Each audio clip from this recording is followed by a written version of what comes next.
A very good afternoon all of you. Today we are going to learn the remaining part of our lesson. The name of our lesson is A Lesson in a Life from a Beggar. This lesson is written by Sudha Murthy. We have learned much information about this lesson. A central character of this lesson is writer and her friend. The name of her friend is Meena. She was a very pessimistic girl. She was an LIC officer and she got a good earning.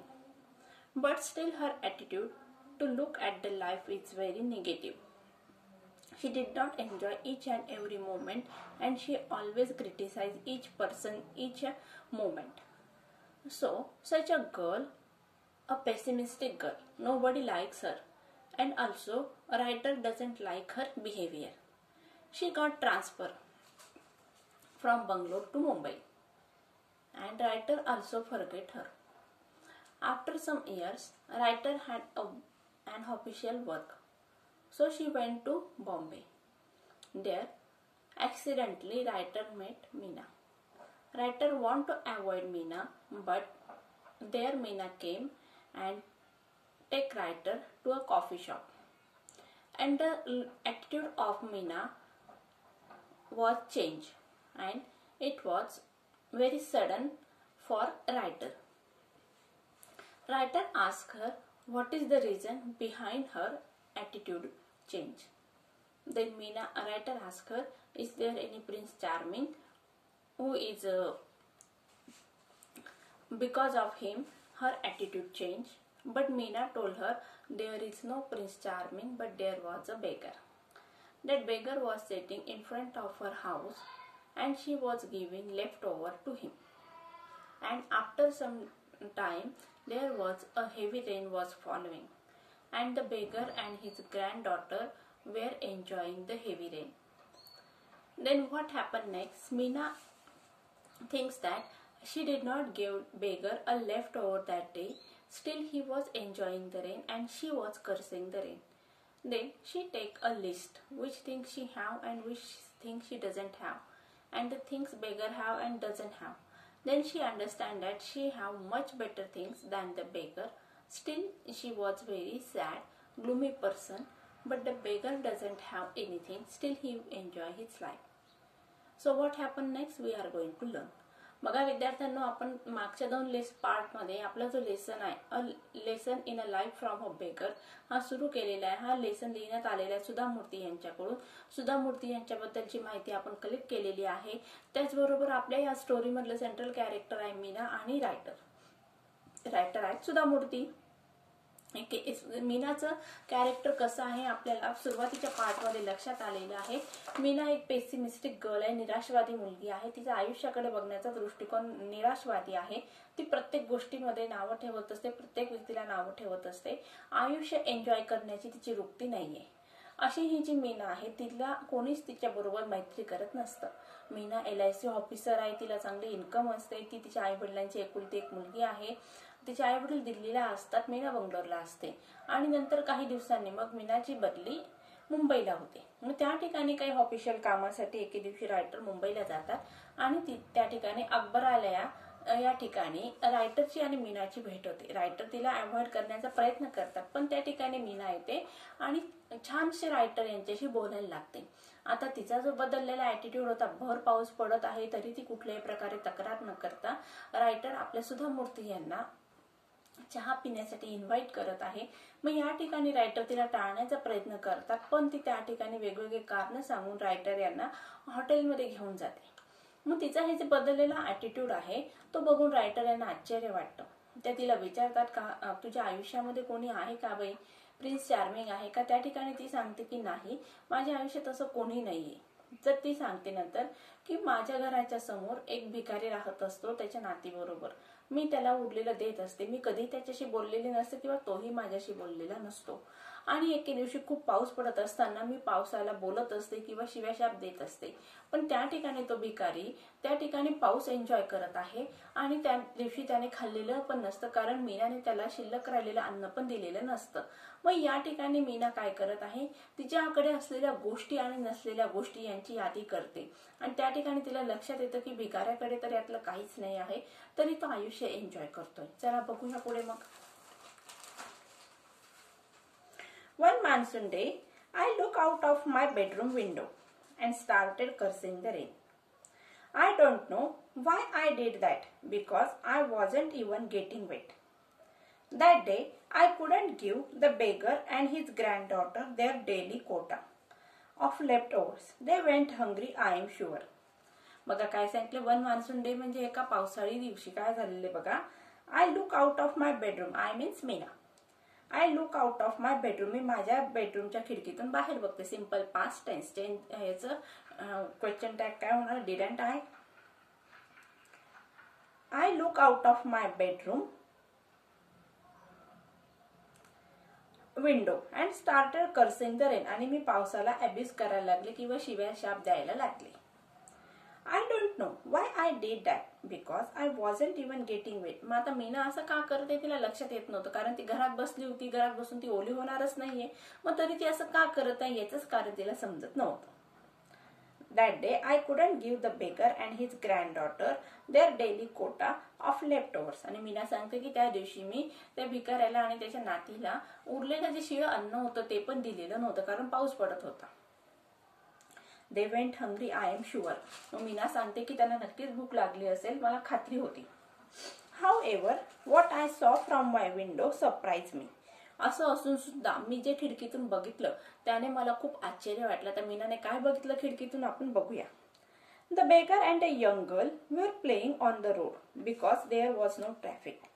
बघा काय सांगितलेलं आहे, भिकारी आणि त्याची जी नात होती ती त्या ठिकाणी पावसामध्ये खेळत होते, कारण का रस्त्यावर ट्रॅफिक नव्हता. तर मुंबईचा पाऊस भयानक असा असतो. पाऊस कोसळल्यानंतर 2-2, 3-3 घंटे हा पाऊस थांबत नसतो. मग अशा या प्रचंड पावसामध्ये त्या ठिकाणी ट्रॅफिक पण थोडा वेळ शांत झालेली असते किंवा निवांत असते. आणि मुंबईची ट्रॅफिक आपल्याला त्याची कल्पनाच आहे किती ट्रॅफिक असते. मग अशा या निवांत वेळी रस्त्यावर सामसूम आहे, कोणी नाही आहे, त्यावेळी रस्त्यावर खेळण्याची मजा कोण घेत आहे, तर मग भिकारी आणि त्याची नात. They were laughing, clapping, screaming joyously. काय काय करत होते बघा ते. They were laughing, हसत होते, टाळ्या वाजवत होते, आनंदाने ओरडत होते. As if they were in a paradise. जसं काही ते स्वर्गात आहे. आता स्वर्ग म्हणजे काय, नरक म्हणजे काय, या संकल्पना तुम्हाला माहितच आहे विद्यार्थ्यांनो. आपल्याकडे कन्सेप्ट आहे की माणसाने चांगलं कर्म केलं की त्याचा मृत्यू झाल्यानंतर त्याला स्वर्ग मिळत असतं. स्वर्गामध्ये माणसाला सगळे सुख उपभोगायला मिळत असतात, अशी आपल्या हिंदू धर्मामध्ये संकल्पना आहे. आता सुख म्हणजे काय, मग तर प्रत्येकाची सुखाची कन्सेप्ट वेगवेगळी आहे. पण मग आता या ठिकाणी स्वर्गाला माणसाला ऐश आराम असतो, कुठल्याही प्रकारचा त्रास होत नाही, हे आपण गृहीत धरूया. Hunger and rain did not matter. मग त्या ठिकाणी त्यांना पाऊस आणि त्याचबरोबर भूक या गोष्टींची तमा नव्हती. They were totally drench and totally happy. ते पूर्णतः भिजलेले होते आणि पूर्णतः आनंदित होते. I envied their zest for life. आता या ठिकाणी बघा झेस्टचा अर्थ दिलाय ग्रेट एन्जॉयमेंट और एन्थुझियाझम. एन्व्हीड म्हणजे काय, ज्वेलस. मीना या ठिकाणी ज्वेलस करत होती. फिलिंग, कुठली फिलिंग ज्वेलस करत होती ती, झेस्ट फॉर लाईफ. झेस्ट म्हणजे काय, उत्साह. त्यांचा आयुष्याबद्दल जो उत्साह होता, आयुष्य जगण्याचा जो उत्साह होता, त्याबद्दल मला ज्वेलसची निर्माण झाली असं मीना सांगत आहे. That scene force me to look at my own life. I realized I had so many comforts, none of which they had. मग आता मीनाने जे काही बघितलं खिडकीतून की त्यांना भूक लागलेली आहे, पाऊस पडत आहे, त्यांच्या घरी डोक्यावर छप्पर पण नाहीये, तरी सुद्धा ते पावसाचा आनंद घेत आहे. आणि या ठिकाणी मग मीनाला जाणीव झालेली आहे. या कुठली गोष्टीची जाणीव झाली, to look at my own life. आपल्या स्वतःच्या आयुष्याकडे तिला बघायची बुद्धी या ठिकाणी झालेली आहे. I realize I had so many comforts, none of which they had. Meena काय सांगते बघा, मला जाणीव झाली म्हणे कुठल्या गोष्टीची, की माझ्याकडे खूप साऱ्या लक्झोरियस किंवा कम्फर्टेबल किंवा आरामदायी अशा गोष्टी आहेत आणि त्यापैकी एकही गोष्ट त्या भिकाऱ्याकडे नाही आहे. But they had the most important of all assets. पण त्यांच्याकडे एक महत्वाची अशी व्हॅल्युएबल अशी थिंग आहे किंवा प्रॉपर्टी. ॲसेट्स म्हणजे काय, प्रॉपर्टी, व्हॅल्युएबल थिंग. मग कुठली आहे ती valuable thing, on which I like. आणि त्या गोष्टीचा मीनाकडे अभाव होता. They knew how to be happy with life as it was. त्यांना माहिती होतं, त्यांना म्हणजे कोणाला, भिकारी आणि तिच्या नातीला, आयुष्यामध्ये कसा आनंद मिळवायचा, आपल्याकडे जे काही आहे त्याच्या बरोबरीने, म्हणजे ज्या गोष्टी आहेत त्याच्यामध्येच आपल्याला समाधान मानायचे, सुख मानायचे आणि आनंदित राहायचं आहे, हा गुरुमंत्र त्या दोघांना माहिती होता. I felt ashamed of myself, आणि मला स्वतःचीच लाज वाटली. I even started to make a list of what I had and what I did not have. मग या ठिकाणी मीना काय सांगते बघा, मी यादीच केली म्हणे, कुठल्या गोष्टींची माझ्याकडे कुठल्या गोष्टी आहेत आणि कुठल्या गोष्टी नाही आहेत त्यांची यादीच केली. I found I had more to be grateful for than the most people could imagine. मग या ठिकाणी मीनाला एक गोष्ट लक्षात आली की माझ्याकडे खूप साऱ्या गोष्टी आहेत की ज्यामुळे मी आनंदी किंवा कम्फर्टेबल राहू शकते आणि बाकीच्या लोकांकडे तर या गोष्टींची उणीव आहे. मीनाला तिचं स्वतःचं भाड्याचं का असेना घर आहे, चांगला पगार आहे, 2 वेळेचं छान जेवण मिळतं, कपडे छान छान आहेत, पण यापैकी कुठल्याही गोष्टी बाकीच्या लोकांना मिळत नाहीयेत असं मीना कल्पना करते. That day I decided to change my attitude towards life. Using the beggar as my role model. मग या दिवशीपासून मीनाने स्वतःच ठरवलं, काय ठरवलंय की मी माझा आयुष्याकडे बघण्याचा दृष्टिकोन बदलवायचा. आणि त्या ठिकाणी तिने काय केलेलं आहे, रोल मॉडेल म्हणजे काय, मग या ठिकाणी एक आदर्श व्यक्ती म्हणून किंवा मग डोळ्यासमोर याचं प्रतिबिंब ठेवायचं किंवा ही मूर्ती डोळ्यासमोर ठेवून मी माझं आयुष्य जगणार होती. कोणाला तिने गुरु मानलेलं आहे, मग बेगरला, त्या भिकाऱ्याला तिने आपलं गुरु मानलेलं आहे. After a long pause, I asked Meena how long it had taken her to change. आणि खूप वेळ थांबल्यानंतर म्हणजे या ठिकाणी मग सुधा मूर्ती फक्त मीना काय सांगत आहे, चहा पित असताना फक्त मीना काय सांगत आहे तेवढंच ऐकण्याचं काम करत आहे.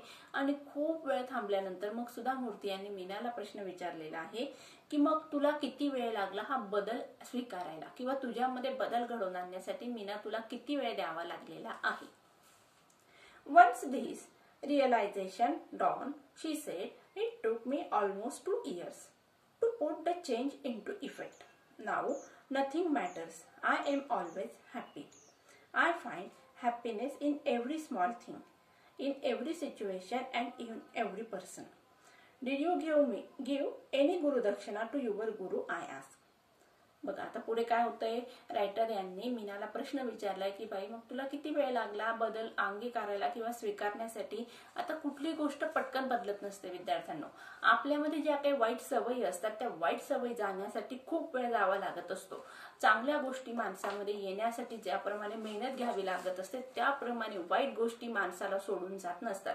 5वीच्या इयत्तेमध्ये एक लेसन आहे बघा, एक रवी नावाचा मुलगा असतो, त्याला खूप वाईट सवयी असतात, त्याचे आई वडील त्याला सांगतात, समजवतात, बोलतात, मारतात, पण तो अजिबात ऐकत नाही. त्याच्या त्या वाईट सवयी बदलत नसतात. मग त्या एके दिवशी त्याचे वडील काय करतात, त्याला गार्डन मध्ये घेऊन जातात आणि सांगतात की हे गार्डन मध्ये जे अनवॉन्टेड ग्रास होतं ते काढून टाक. आता एक दिवस काढतो, दुसऱ्या दिवशी परत ते वाढतं, परत त्याला वडील काढायला लावतात, तिसऱ्या दिवशी परत नेतात, परत ते वाढलेलं असतं. मग अशा प्रकारे मग वडील त्याला समजावून सांगतात, तो चिडतो की पप्पा मी कालच काढलं होतं पण हे तण खूप वाढत आहे. मग त्या ठिकाणी त्याचे वडील त्याला समजावून सांगतात की बघ हे काय अनावश्यक गोष्ट आहे, म्हणजे या रोपट्यांच्या किंवा प्लांटच्या अवतीभोवती वाढलेलं हे तण काय अनावश्यक आहे. ज्याप्रमाणे ते तण त्या रोपट्यांना सोडत नाहीये त्याप्रमाणे वाईट गोष्टी माणसाच्या आयुष्यातून जात नसतात.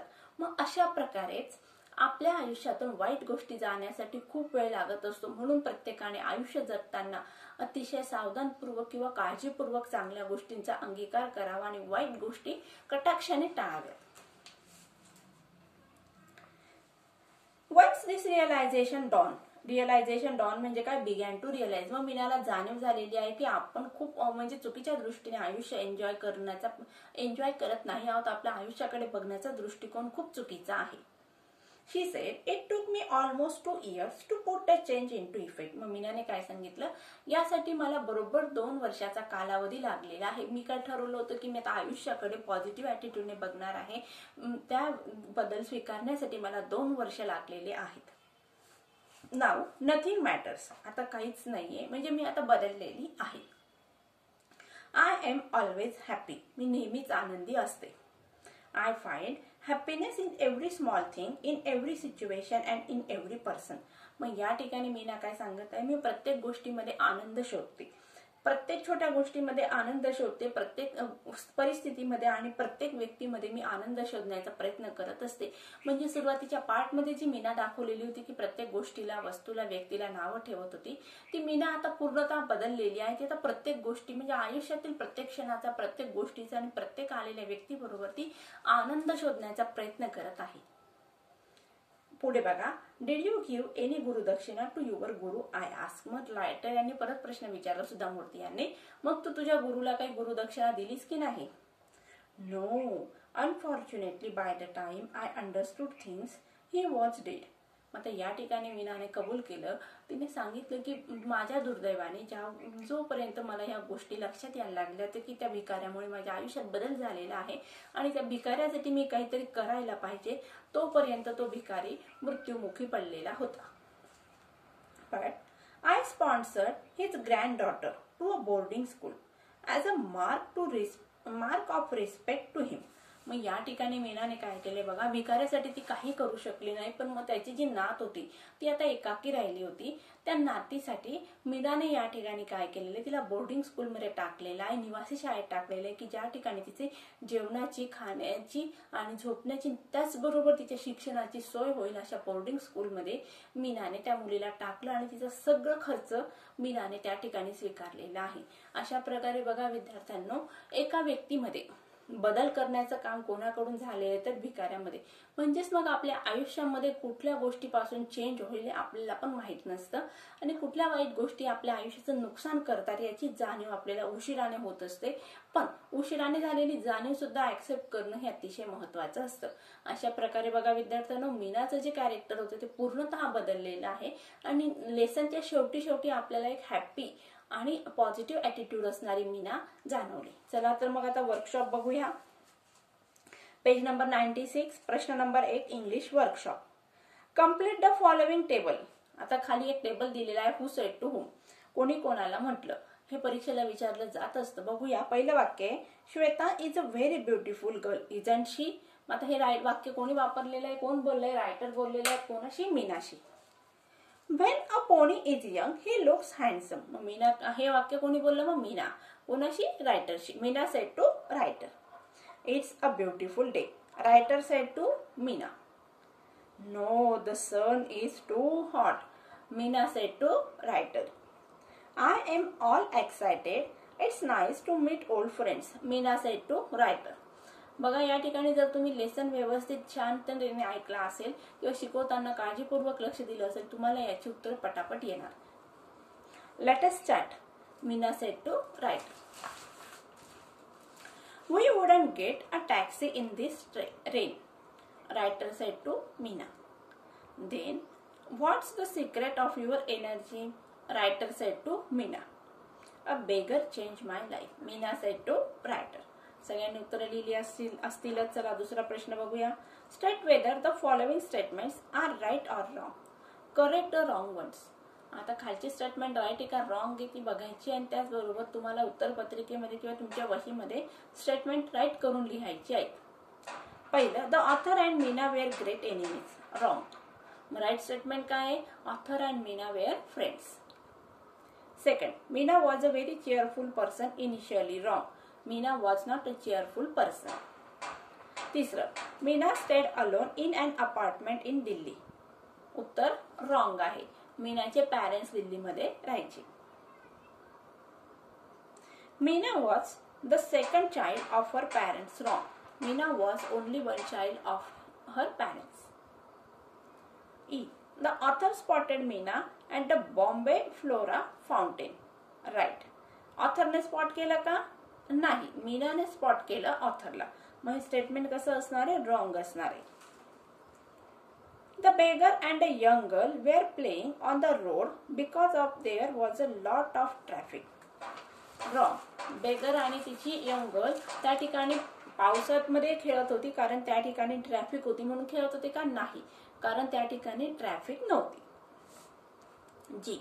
The scene of the beggar and the girl made Meena peep into her own life. Right statement आहे. The beggar became Meena's role model. Right statement. It took Meena almost 2 years to put the change into effect. Right statement आहे. Meena was able to give Guru Dakshina directly to her Guru, the beggar. Wrong. Meena was not able to give Guru Dakshina because beggar was dead. तीसरा, choose the correct alternative to complete the sentences. Meena, who is an LIC officer, is a pessimistic person. Second, the writer was standing near Akbaralaya, a popular department store, because she was waiting for the rain to stop. तीसरा, the only thought in the writer's mind till they reached the Grand Hotel was what had brought about such a change in Meena. D. Meena sponsored the granddaughter of the beggar because, second उत्तर आहे बघा त्यातलं, it was taken of respect for the beggar. It was a token of respect for the beggar. चौथा प्रश्न बघूया. How did the beggar change Meena's attitude? Discuss with your partner and complete the following web. बेगरने मीनाचा attitude कसा change केला ते आपल्याला बघायचंय. सुरुवातीला काय दिलंय बघा, beggar's activity that change Meena's attitude. ही वेब आहे, ही वेब तुम्हाला कम्प्लीट करायची आहे. लिहा त्यातलं पहिलं बेसिक नेसेसिटीज, दुसरं लिहा पॉझिटिव्ह ॲटिट्यूड, तिसरं लिहा make the best of each situation आणि चौथं लिहा happy whatever life offered him. परत एकदा सांगते, बेसिक नेसेसिटीज, दुसरं लिहा पॉझिटिव्ह ॲटिट्यूड, तिसरं लिहा make the best of each situation आणि चौथं शेवटचं happy whatever life offered him. पाचवं आहे right in your own words how did Meena show her gratitude to her guru. याचं उत्तर काय करायचं? Meena sponsored beggar's granddaughters for living in the boarding school. B. Why would Meena be sad initially? Give reasons. Meena का sad असायची, का pessimistic असायची, त्याचे उत्तर लिहायचे आपल्याला. बघा, पहिलं she was forever unhappy. दुसरं लिहा she never had anything positive to say in her life. She never had anything positive to say in her life. C. Meena's immediate response would be belittle others' achievement. पुढचं लिहा she had the habit of complaining. She had the habit of complaining. Find the antonyms of the following words. पटपट लिहायचे उत्तर. Optimistic, pessimistic, drizzle, over, new, old, lie, truth, ugly, beautiful, frown, smile, hail, paradise. आता hail म्हणजे नरक, paradise म्हणजे स्वर्ग, frown म्हणजे रागावणे आणि त्याचबरोबर इथं ड्रिझल म्हणजे कोरडे, म्हणजे कोरडं असणं आणि ओव्हर म्हणजे काय, पाऊस पडत असणे. Unhappy, happy, disrespect, respect, unimportant, important. पुढचं आहे बघा B. Go through the points below showing Meena's encounter with the beggar that transform her completely. The sequence of the events are jumble up below. Arrange the events according to the occurrence. आता या ठिकाणी बघा पहिलं जे आहे, I saw the beggar, I saw from the window the beggar and a young girl playing on the road. हे बरोबर आहे. त्यानंतर आता दुसऱ्याला बघा, they enjoyed playing in the rain as if they were in paradise. त्याला 2 नंबरचं द्या. 3 नंबरचं त्याच्या बाजूचे बघा, on seeing them so very happy I felt ashamed of myself. त्याला द्या 3 नंबर. त्याच्या वरचं आहे 4 नंबरचं, I decided to change using the beggar as a role model आणि 5 नंबर लिहा उरलेलं, It took 2 years to put the change into effect. आता 7वा प्रश्न तुम्ही आणि 7वा 8वा प्रश्न तुम्हाला होमवर्क साठी आहे. 9वा हा बघा. 9वा काय समरी करायची आहे. Write the above summary making Meena the narrator. Begin with I work in Bangalore in LIC सुद्धा was my friend. First person pronoun मध्ये तुम्हाला ही संपूर्ण लेसनची समरी लिहून काढायची आहे. पेज नंबर 100 वर या. लँग्वेज स्टडी त्यातलं बघा, पंक्च्युएट द फॉलोइंग सेंटेन्सेस. आता या ठिकाणी डीड, DID, डीड हा डी स्मॉल आहे, तो आपल्याला काय करायचंय, कॅपिटल लेटर मध्ये काढायचा आहे आणि त्याला इन्व्हर्टेड कॉमा मध्ये द्यायचा आहे. बघा इन्व्हर्टेड कॉमा द्या सुरुवातीला आणि डीडचा जो डी आहे तो स्मॉल आहे तो कॅपिटल लेटर मध्ये लिहा. गुरुपर्यंत इन्व्हर्टेड कॉमा करायचा आहे, नंतर कॉमा करा आणि जो आय छोटा दिलाय त्याला काय करायचंय, कॅपिटल लेटर मध्ये लिहायचं आहे. शेवटी फुल स्टॉप आहे. परत एकदा सांगते, इन्व्हर्टेड कॉमा द्यायचा आणि डीड जो स्मॉल लेटर मध्ये दिलेला आहे तो कॅपिटल लेटर मध्ये द्यायचा. इन्व्हर्टेड कॉमा कुठपर्यंत घ्यायचा आहे, गुरुपर्यंत घ्यायचा आहे, नंतर कॉमा करायचा, गुरुच्या खाली आय स्मॉल लेटर मध्ये दिलाय तो कॅपिटल लेटर मध्ये करायचा. दुसरं पण सेम आहे. No there isn't anyone like that she said. No काय करायचा, कॅपिटल लेटर मध्ये घ्यायचा, इन्व्हर्टेड कॉमा घ्यायचा सुरुवातीला आणि इजंट ला काय करायचं, ऍपॉस्ट्रॉफी एस द्यायचं आहे. बघा असं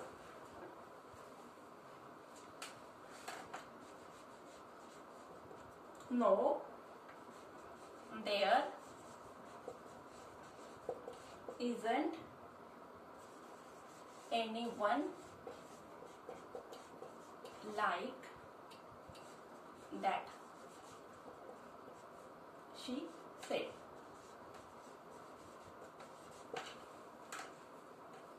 अशा प्रकारे उत्तर लिहायचे दुसऱ्याचं.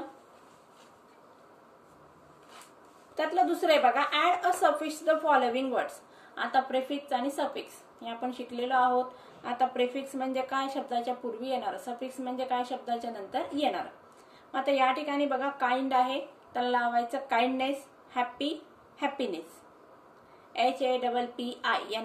HAPPINESS, ignore ignorance, assure assurance, imagine imagination, deputation, management, assessment. लिहिलं सगळ्यांनी. चौथं त्यातलं तिसरं आहे बघा B, make the meaningful words by using the letter pessimistic. पहिलं बघा पेट, दुसरं लिहा सेट, तिसरं लिहा मिस, चौथं लिहा आईस. तिसरा आहे त्यातला change into indirect speech. Meena it's a beautiful day I said. याचं इनडायरेक्ट स्पीच करायचंय. आय सेडच्या ऐवजी काय होणार, आय टोल्ड मीना. लिहा उत्तर, I told Meena that it was. It's a म्हणजे सिंपल प्रेझेंट टेन्स आहे. सिंपल प्रेझेंट टेन्सचं काय करतो आपण, सिंपल पास्ट टेन्स मध्ये रूपांतर करत असतो. मग लिहा त्या ठिकाणी it was a beautiful day, full stop, inverted comma निघून गेला. हे I am really excited, it's nice to meet old friends. What are you doing here said Meena. आता सेड मीना कोणाशी बोलते ती, रायटरशी. मग लिहा उत्तर, Meena greeted her and said that she was really excited. I am म्हणजे she was, प्रेझेंट टेन्स झालं past tense. she was really excited. It is होणार it was. It was nice to meet old friends. Full stop करा. आता पुढचं वाक्याचा प्रश्न विचारलेला आहे म्हणून काय करायचं आपल्याला, she asked. आता WH वर्ड, वॉटने प्रश्न विचारलाय म्हणून आपण इनडायरेक्ट स्पीच करत असताना WH वर्ड कंटिन्युएशन मध्ये घेत असतो. She asked what she was doing here. There करा, हिअरचं काय करा, there. What she was doing there. परत एकदा उत्तर सांगते. Meena greeted her and said that she was really excited. It was nice to meet old friends. She asked what she was doing there. तिसरं वाक्य बघा, we wouldn't get a taxi in this rain. I grumble. उत्तर लिहा, I grumble that we wouldn't get taxi in that rain. D statement बघूया. So what? We will buy an umbrella and then go to the Grand Hotel, she said. लिहा मग she asked what would happen. She suggested that they could buy an umbrella and then go to the Grand Hotel. परत एकदा उत्तर वाचून दाखवते. She asked what would happen. She suggested that they would buy an umbrella and go to the hotel. शेवटचे बघा, did you give any gurudakshina to your guru? I asked. लिहा उत्तर. आता did WH वर्ड आहे इथे या ठिकाणी वर्बने वाक्य सुरू झालेलं आहे, प्रश्न विचारलेला आहे, म्हणून या ठिकाणी इफ किंवा वेदरने आपण इनडायरेक्ट स्पीच करत असतो. बघा मग, I asked whether she had given any gurudakshina to her guru. परत एकदा सांगते उत्तर बघा. I asked whether she had given any gurudakshina to her guru. अशा प्रकारे बघा विद्यार्थ्यांनो, आज आपण लेसन वर्कशॉप सकट कंप्लीट केलेला आहे. मला असं वाटतं तुम्हाला सगळ्यांना हा लेसन व्यवस्थित समजला असेल. आता येणाऱ्या नेक्स्ट लेक्चर मध्ये आपल्याला पुढचा लेसन घ्यायचा आहे. तोपर्यंत फ्रेंड्स, तुम्ही सगळ्यांनी हे जे वर्कशॉप आहे ते वहीमध्ये लिहून घ्यायचं आहे आणि तुम्हाला काही क्युरीज असेल तर तुम्ही मला विचारू शकता. So friends, take care and good bye.